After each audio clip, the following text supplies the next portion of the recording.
Periods के दौरान आपको क्लॉट्स क्यों निकलते हैं? कभी आपने सोचा है कि ये जो बड़े-बड़े जो थक्के होते हैं, कई बार बिल्कुल अंगूर के दाने के बराबर, किशमिश के दाने के बराबर होते हैं या फिर कई बार ये बड़े-बड़े भी होते हैं। तो किस तरह के क्लॉट्स आना बिल्कुल नॉर्मल है, किसको हम बिल्कुल नॉर्मल कंसीडर करेंगे और कब ये बिल्कुल एक बीमारी का संकेत है, इसके बारे में भी बताऊँगी। तो आज की वीडियो काफ़ी इन्फॉर्मेटिव है, प्लीज़ शुरू से लेकर लास्ट तक ज़रूर देखिएगा। नमस्कार दोस्तों, मेरा नाम हर्षिता वर्मा है और आपका मेरे चैनल ट्विंस माय वर्ल्ड पे बहुत-बहुत स्वागत है। पीरियड्स जो आपका नॉर्मल मेंस्ट्रुएशन होता है वो महिलाओं को प्यूबर्टी के बाद कभी भी होता है, यानी कि जब उनका अंडा मैच्योर होने लगता है और हर एक महीने जब वो आपके ओवरी से टूट करके गिरना स्टार्ट होता है और जब अगर आपको मेल के सेल अवेलेबल नहीं होते हैं और ये फर्टिलाइज नहीं होता है तो ये आपकी ब्लीडिंग के रूप में ये सब कुछ डिस्कार्ड हो जाता है। ब्लीडिंग जब अगर आपकी होती है उसके साथ ही साथ आपके यूट्रस पर एक परत जो जमा हो रही होती है, जो कि बेसिकली आपको प्रेगनेंसी के लिए रेडी कर रही होती है, वो पूरा का पूरा जो आपका यूट्रस की जो लाइनिंग है वो गिरना शुरू होती है। तो उसके जो टिश्यूज़ होते हैं, उसके जो मोटे से लेयर होते हैं, वही आपको दिखता है, जिससे आपको लगता है कि ये जमा हुआ सा ब्लड है। बट एक्चुअली वो जमा हुआ ब्लड नहीं है, बल्कि आपकी यूट्रस पे जो परत है वो शेड आउट हो रही है और आपकी बॉडी नेक्स्ट साइकिल के लिए खुद को प्रिपेयर कर रही होती है।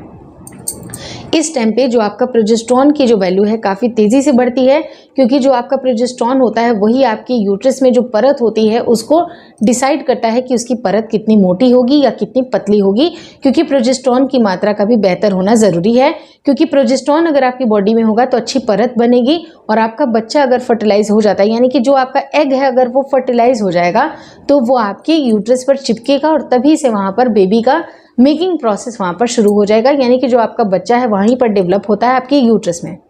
लेकिन अगर ऐसा कुछ नहीं हुआ, अगर आपके जो मेल के सेल है वो अवेलेबल ही नहीं हुए या किसी न किसी कारण से फर्टिलाइजेशन हुआ ही नहीं है, तो आपका जो यूट्रस है वो धीरे धीरे करके अपने परत को छोड़ना शुरू कर देगा और उसकी जो परत है, उसकी जो लाइनिंग है वो टूटेगी और आपका मेंस्ट्रुएशन के ड्यूरेशन पे ये सारे आपकी ब्लड निकल करके आ जाएंगे। ये जो मेंस्ट्रुएशन होती है वो जनरली 3 से 5 दिन की नॉर्मली चलती है, जहाँ पर 80 ml तक का जो ब्लीडिंग होता है वो बिल्कुल नॉर्मल कंसीडर किया जाता है। कुछ महिलाएं जिनको कम ब्लीडिंग होती है या बहुत ज़्यादा ब्लीडिंग होती है, ये बिल्कुल एबनॉर्मल कंडीशन है और इस कंडीशन में आपने गायनेकोलॉजिस्ट से मिलना बिल्कुल ना भूलें। कुछ महिलाएं होती हैं जिनको रेगुलर पीरियड्स होते हैं, कुछ महिलाएं होती हैं जिनको इरेगुलर पीरियड होते हैं। तो रेगुलर पीरियड और इरेगुलर में भी क्या डिफरेंस है ये भी बता दूं।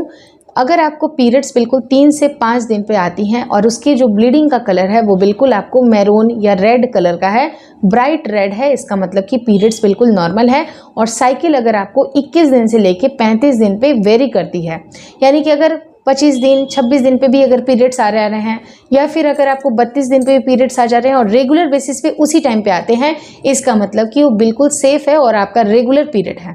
लेकिन अगर 21 दिन से कम पीरियड्स आ रहे हैं, यानी कि 21 दिन के पहले ही अगर आपका पीरियड रिपीट हो जा रहा है या फिर 40 दिन पे, 60 दिन पे, 50 दिन पे अगर पीरियड आपका फिर से आता है तो वो इरेगुलर पीरियड है और वो अनियमित है। और कुछ महिलाओं के साथ ये कंडीशंस होती हैं कि कई बार 20 दिन पे पीरियड्स आ जाएंगे, कई बार 40 दिन पे पीरियड्स आ जाएंगे, कई बार 50 दिन पे पीरियड्स आ जाएंगे, यानी कि कोई भी टाइम फिक्स नहीं है। इसका मतलब कि वो इरेगुलर पीरियड है।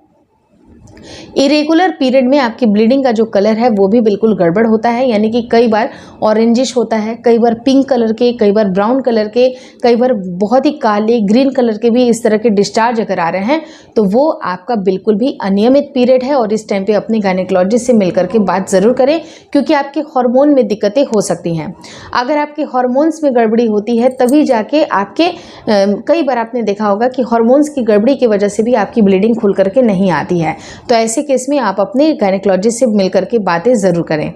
अब रही बात कि ये जो आपका जो मैंने बताया था कि ये परत जब टूटता है तो आपकी क्लॉटिंग होती है वो करीब अंगूर के बराबर या फिर किशमिश के बराबर, इस तरह की छोटी से लेके थोड़ी सी बड़ी मतलब अंगूर के साइज़ की आपकी क्लॉटिंग आ रही है, तो ये बिल्कुल नॉर्मल है। लेकिन अगर ये क्लॉटिंग बड़ी है, नींबू के साइज़ की है, आपको थोड़ा सा ये हायर साइड पे लग रहा है और ये बार बार हर एक महीने ऐसा हो रहा है, तो भी ये खतरे की निशानी हो सकती है। कुछ महिलाएं जो कि बहुत ज़्यादा प्रेगनेंसी के लिए ट्राई कर रही हैं, अक्सर उनके साथ ये देखा जाता है कि ट्राई करते वक्त हो सकता है कि उनका फर्टिलाइजेशन तो हुआ, उनका इम्प्लांटेशन भी हुआ, लेकिन कुछ ऐसी गलतियां होती हैं जो कि इम्प्लांटेशन के दौरान उन्होंने कर ली और उनका जो गर्भ है वो रुका हुआ गर्भ वो टॉयलेट के साथ ही बाहर चला आया। तो वो आपके मिसकैरेज हो सकते हैं, वो आपके मिस्ड एबॉर्शन हो सकते हैं, जो कि हेवी ब्लीडिंग के साथ आपको ये क्लॉट अगर निकल करके आ जाता है तो ये 100% आपकी प्रेगनेंसी का डिस्कार्ड होना है। तो आपको इम्प्लांटेशन के दौरान कुछ गलतियों को नहीं करना है, जिसके बारे में आगे मैं अपनी वीडियोस में बताऊंगी। एक वीडियो मैंने ऑलरेडी बताई हुई है जहां पर मैंने 10 ऐसे कामों को बताया है कि जो कि आपको इम्प्लांटेशन के दौरान, यानी कि जो आपका बिल्कुल लास्ट वाला जो फेज होता है जहां पर आपका प्रोजेस्टेरोन बढ़ रहा होता है, आपका बच्चा आपकी यूट्रस में सेटल्ड होता है, उस टाइम पे कुछ गलतियां आपको नहीं करनी होती हैं।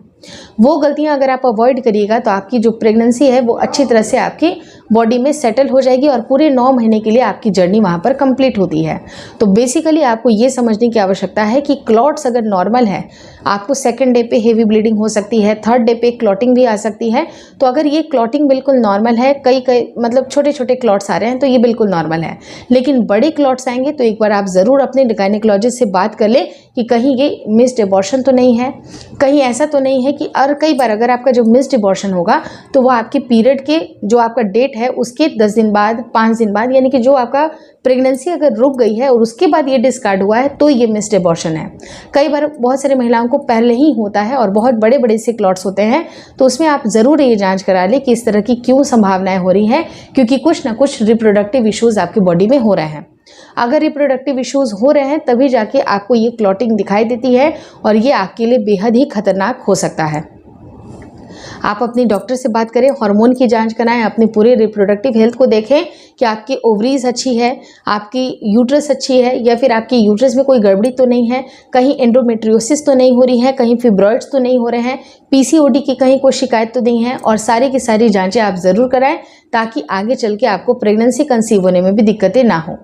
Hopefully this video helps you. अगर वीडियो अच्छी लगी तो प्लीज़ लाइक कर दीजिएगा, लेकिन इसके साथ ही साथ मैं आपको बताना चाहूँगी कि मेरी एक वीडियो को ज़रूर देख लीजिएगा जहाँ पर पीरियड्स के दौरान भी आपको कुछ मिस्टेक्स नहीं करनी होती हैं। अगर आप प्रेगनेंसी के लिए ट्राई कर रही हैं तो आपको पीरियड्स के दौरान कुछ मिस्टेक्स को बिल्कुल अवॉइड करने हैं, जो कि बेसिकली आपकी बॉडी को प्रेगनेंसी के लिए रेडी करती हैं। तो प्रेगनेंसी के लिए बॉडी को रेडी करने के लिए मेंस्ट्रुएशन का ध्यान रखना है, ओव्यूलेशन का ध्यान रखना है, और साथ ही साथ इम्प्लांटेशन का भी बहुत अच्छे से ध्यान रखना है ताकि आपकी बॉडी में प्रेगनेंसी सेटल हो पाए। अगर इन चीज़ों का ध्यान रखते हैं तो प्रेगनेंसी आपकी सेटल्ड होती है और पूरे 9 महीने के लिए आपकी बॉडी प्रिपेयर हो जाती है। तो आपकी खुद की प्रेगनेंसी अच्छे से रुके, उसके लिए आप अपनी लाइफ स्टाइल को चेंज करें। लाइफ स्टाइल इंप्रूव होगा, आपकी ओवरऑल जो आपके पूरे हेल्थ इंप्रूव होंगे, हार्मोन इंप्रूव होगा, तो आपकी प्रेगनेंसी रुकने में भी ज़्यादा दिक्कतें नहीं आएंगी।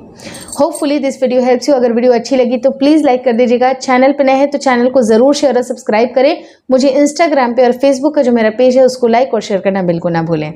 Thank you so much for watching Twins My World.